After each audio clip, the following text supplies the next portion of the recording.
Napapagbigyan na si Luka sa mga foul na nireklamo niya noong nakaraang game. Solo flight siya ngayon versus Milwaukee Bucks. 29 first half points para kay Luka na meron pang 7 rebounds at 5 assists.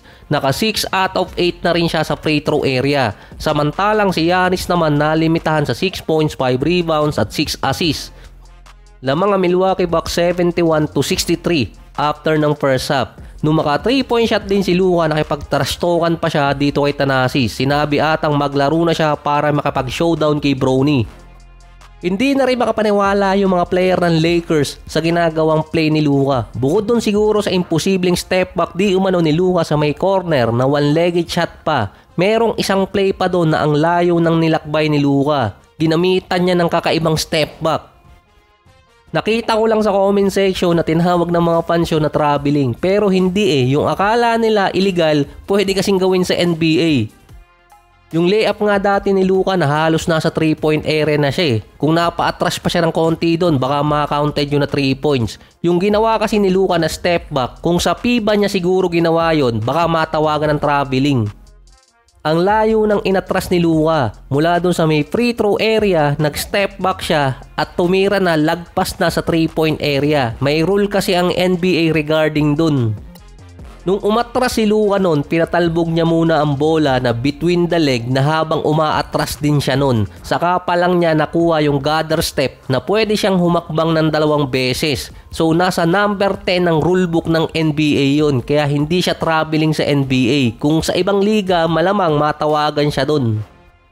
Parang yung rule na yun na gather step nilagay talaga para sa step back dahil hindi matawagan dati ng traveling si James Harden. Kaya ang daming ginagawa din na step back ni Luka dahil sa rule na gather step. Pwede kasi siyang makakreate ng space dahil pwede siyang humakbang ng nasa 2 beses basta galing sa dribble yung bola at wala pa sa point of possession.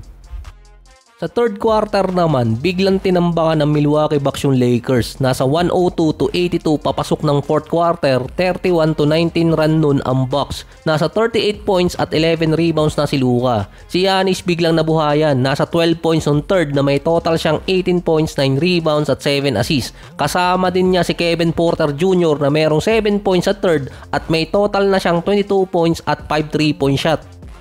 Pero hindi yun na nagpasakit sa kalooban ng mga fans ng Lakers dahil si Reggie Miller hindi na rin nakapagpigil at sinabi niyang mag small ball lineup na lang yung Lakers kaysa gamitin si Alex Len. Pumunta ka pa kasi sa Lakers, okay ka na sana sa Pacers. Hindi rumi-rebound, hindi umi-score, hindi rin dumidepensa lalo na kay Brook Lopez na naka 19 points at 3 out of 4 sa 3-point area. Ginawang asintahan ng Bucks si Alex Len sa loob ng court. Kahit yung mga pick na ginagawa niya, hindi pinupuntahan at iniiwasan ng kapwa niya teammate.